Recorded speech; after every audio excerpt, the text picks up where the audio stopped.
Pogi si Roger. Oo, Gano'n ka syempre. Sobrang pogi.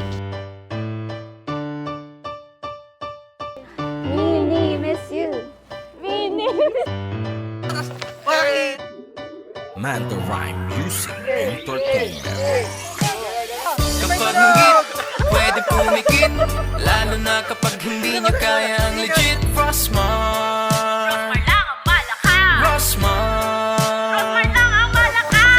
Kapag higit, pwede pumikit.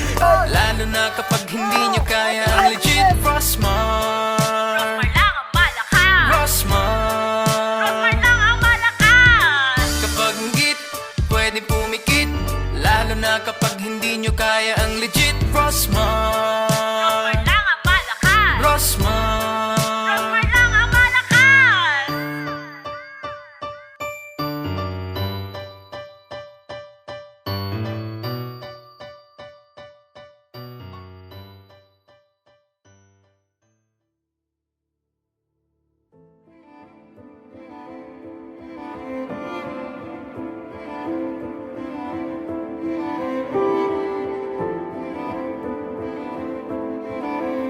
Mahal, ito na yung pinakaiintay natin.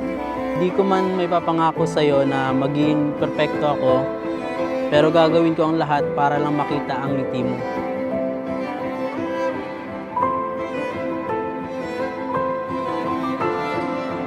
Alam ko, madami tayong napagdaanan bago makarating dito. Wala akong papatagaling away. Away na aabot hanggang umaga. Salamat, kasi lagi mo pinapatunayan kung gaano mo ako kamahal.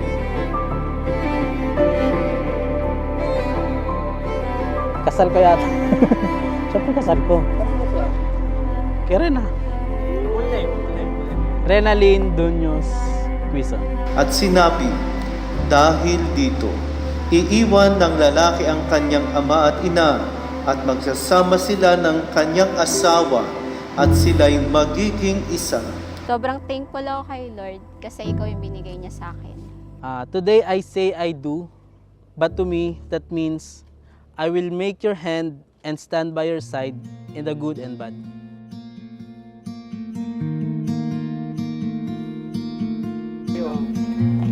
Roger, pinabibigay ni Rena. Reload daw para sa'yo na daw yung oras niya. Yeah, thank you.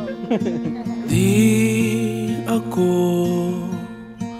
masasama. Yes, nagtatrabaho ako sa Manila tapos siya dito. So, twice a month lang ako halos nauwi or minsan lingguan.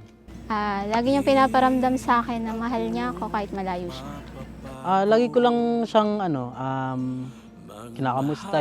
Walang araw na hindi ko siya i-update or mag-update sa kanya kasi isa lang din yun sa way ko as LDR kami na pakita kung gaano ako ka-effort.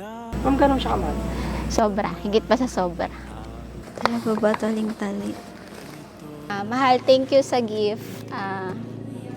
Mahal na mahal kita.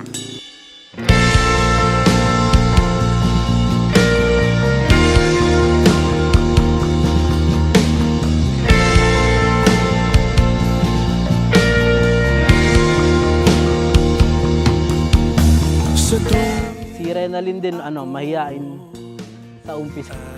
Sa umpisa mahiyain, pero pag nakasama mo na siya, doon lalabas yung kakulitan niya, yung kabaliw-baliw niya, yung mga ganung Bukod sa cute siya, kasi siya mabait, tsaka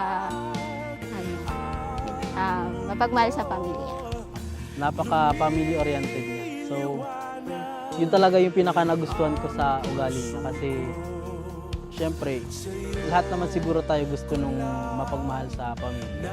Promise ko sa'yo, nandito lang ako palagi, na mahalin ka habang buhay.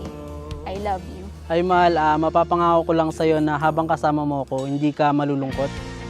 Lagi tayong tatawa. Ayan, naiyak na ako. Lagi tayong tatawa. Walang araw na hindi kita papasayahin.